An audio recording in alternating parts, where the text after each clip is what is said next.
Good morning friends. ఈరోజు Nebuchadnezzar story part 2 చెప్పుకున్నాము. Previous లెసన్లో పార్ట్ 1లో మనం నెబుకద్నెజర్ స్టోరీ విన్నాం కదా. పార్ట్ 1 అది ఇక్కడ ఏంటంటే వై నెబుకద్నెజర్ స్టోరీ నవ్, ఎందుకు ఇప్పుడు నెబుకద్నెజర్ స్టోరీ చెప్పుకుంటున్నాము, what we can learn from his story, ఇది తెలుసుకుందాం పార్ట్ 2లో. As we discussed in the previous lesson, he had a significant dream కదా. ఒకసారి రీకలెక్ట్ చేస్తున్నాను. అది తనకి సిగ్నిఫికెంట్ డ్రీమ్ వచ్చింది. ఆ డ్రీమ్లో స్టాచ్యూ, టెరిఫిక్ స్టాచ్యూ కనపడింది. అది ఒకటి హెడ్ ఏమో గోల్డ్లో ఉంది, and breast and arms are silver లాగా ఉన్నాయి, and belly and sides are bronze, and knees and legs are iron, feet half legs and feet are in iron and clay. ఈ విధంగా చెప్పుకున్నాం కదా. సో అది టెరిఫిక్ స్టాచ్యూ గురించి reveal చేశాడు. తనకు వచ్చిన డ్రీమ్ గురించి డానియల్ నెబుకద్నెజర్కి రివీల్ చేశాడు. సో అక్కడ వరకు అయిపోయింది. దాన్ని ఇప్పుడు ఎక్స్ప్లెయిన్ చేయాలి తను. What is meant by head ఏంటి, కలర్స్ ఏంటి, మెటీరియల్స్ ఏంటి, అవన్నీ ఇప్పుడు తను నెబుకద్నెజర్కి ఎక్స్ప్లెయిన్ చేయాలన్నమాట.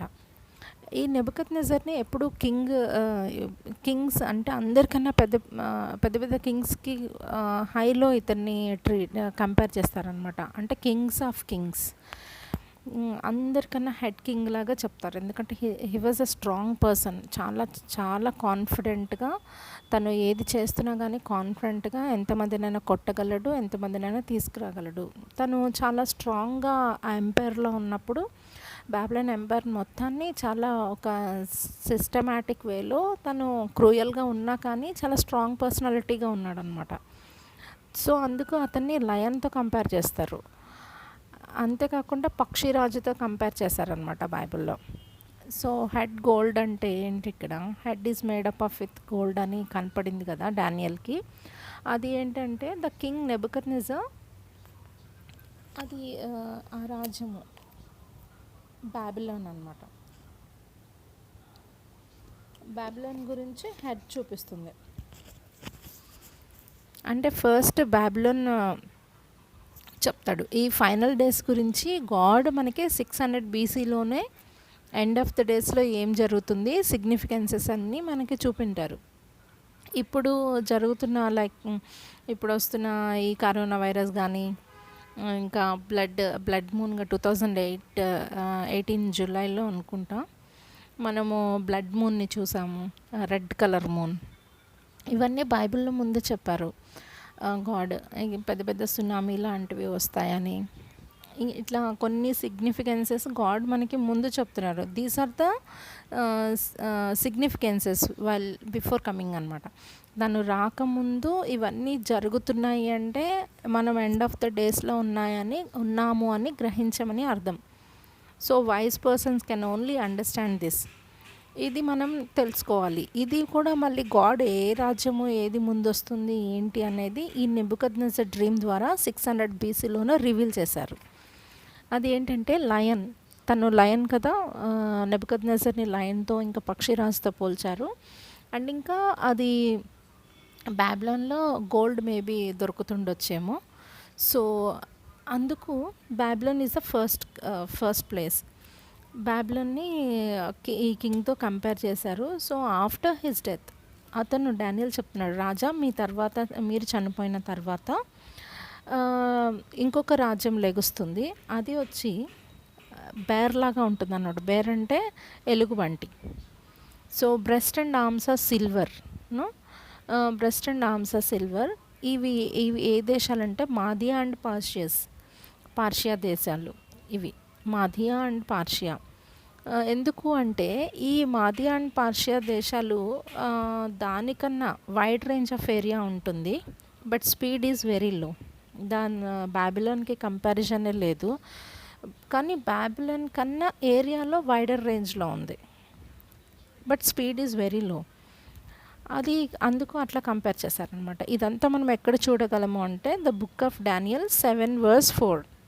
7 నుంచి 7 వర్డ్స్ చదువుతూ ఉంటే మొత్తం ఇవన్నీ రివీల్ అవుతాయి. అండ్ ఇంకా థర్డ్ ఏంటి third, belly and sides are bronze కదా. ఈ belly and sides are bronze, ఇది ఎవరితో కంపేర్ చేశారంటే బ్రాంజ్ అనేది చాలా స్ట్రాంగ్ మెటీరియల్. సో అది టైగర్తో కంపేర్ చేసి ఉన్నారు. డానియల్ చాప్టర్ 7:6లో అనుకుంటా, 7:6లో మనం చూడొచ్చు. టైగర్తో కంపేర్ చేశారు. టైగర్కి ఎలా ఉందంట, tiger is comparing with the 4 heads ఉన్నాయంట, దానికి 4 వింగ్స్ ఉన్నాయంట. హై స్పీడ్, ఇప్పుడు టైగరే ఫాస్ట్గా రన్ చేస్తుంది, చాలా ఇట్లా అంటే అట్లా చూడగానే ఎంత ఫాస్ట్గా రన్ చేస్తుంది, చాలా ఫాస్ట్గా ఉంటుంది. అండ్ ఇంకా దానికి 4 వింగ్స్ ఉన్నాయంటే ఎంత ఫాస్ట్గా ఫ్లై చేస్తుందో చూడండి. అండ్ ఇంకా 4 హెడ్స్ ఉన్నాయంట దానికి. సో ఇది ఎవరిని ఉద్దేశించి ఇందులో కంపేర్ చేశారంటే గాడ్ 600 BCలోనే ఇవన్నీ మనకి రివీల్ చేశారు, ఇలా ఉంటుంది ఫ్యూచర్ అని. This is the wisdom in the Bible. అదే కాకుండా ఇంకా ఇవన్నీ significances, that is why we are discussing about the Nebuchadnezzar's dream. So ఇక్కడ గ్రీకు వీరుడు అలెగ్జాండర్ తెలుసు కదా, తనని ఈ టైగర్తో కంపేర్ చేశారు. తను 8 years ఆఫ్ ద టైంలో, మొత్తం 8 years, చాలా యంగేజ్లో వచ్చారు. 8 years ఆఫ్ టైంలో he occupied the 11,000 miles of area.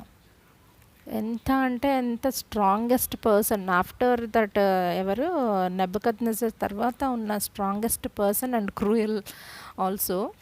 అంత తర్వాత ఇతనే ఉన్నాడు Alexander.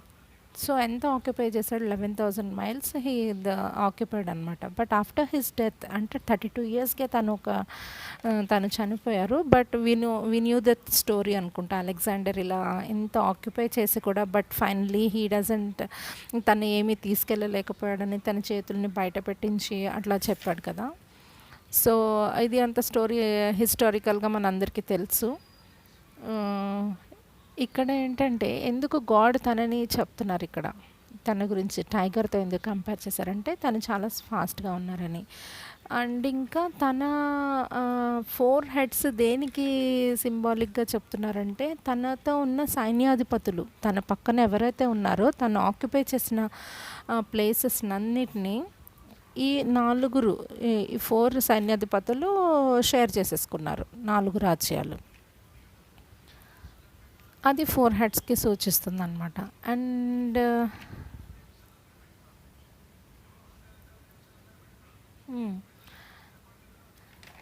Next fourth animal, fourth ఏంటి మనకి, 4th knees and legs are ఏంటివి, iron, made up of with iron.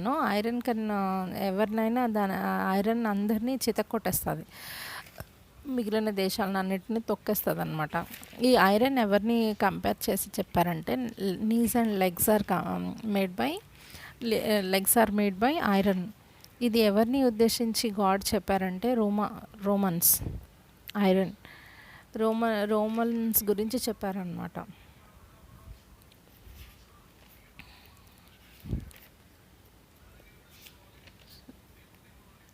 ఆ తర్వాత మనకు తెలుసు చేతి అవసరం లేని రాయి లెగుస్తుంది, తన కాళ్ళను తొక్కి పట్టేస్తుంది,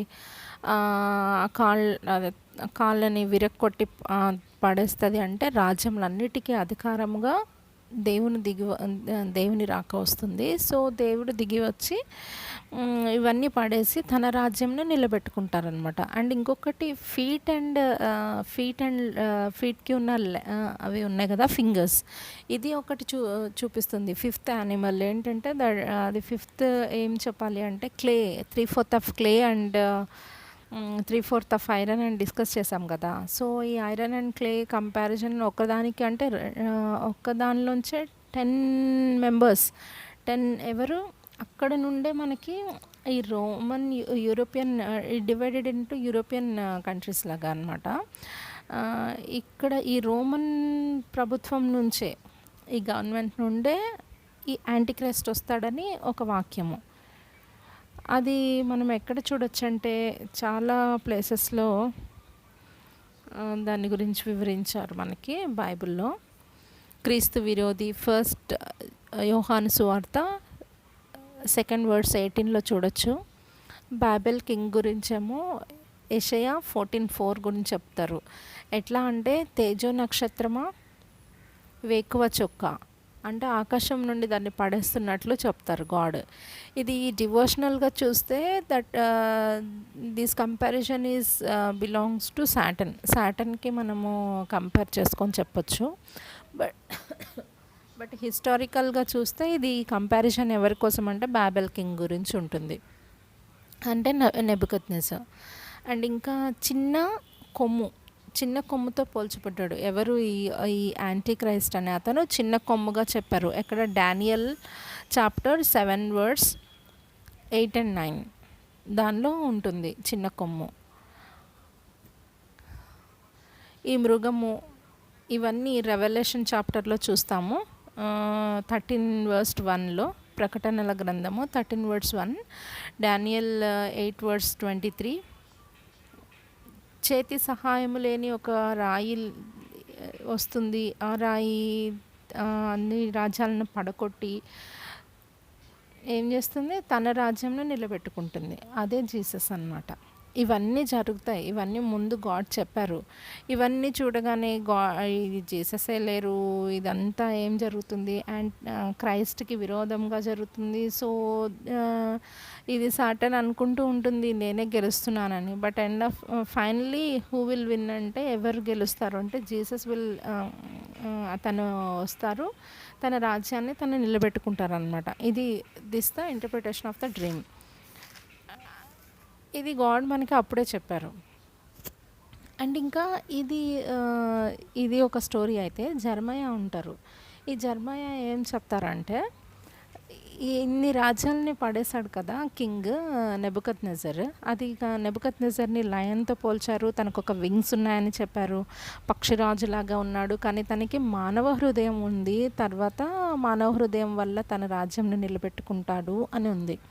అంటే ఏంటి అంటే తను ఫస్ట్ మనకి లయన్ లాగా అందరినీ పడేస్తాడు కదా. అండ్ ఇంకా తను ముందున్నాడు, అన్ని రాజ్యాల కన్నా ముందున్నాడు, హ్యాపీగా ఉన్నాడు. కానీ తను క్రీస్తుకి విరోధంగా బ్రతుకుతూ ఇవన్నీ మిస్టేక్స్ చేస్తూ ఉన్నప్పుడు తను కూడా ఇలా కష్టాల పాలవుతాడని చెప్పాలని జర్మయాని గాడ్ ప్రేరేపిస్తారనమాట. సో జర్మయా ఇప్పుడు నెబుకద్నెజర్ ఇప్పుడు ఎవరికి ధైర్యం చెప్పాలి? ఇజ్రాయలైట్ పీపుల్ అందరూ స్పాయిల్ అయిపోతున్నారు. ఈ ఇజ్రాయలైట్కి తను చెప్పాలి.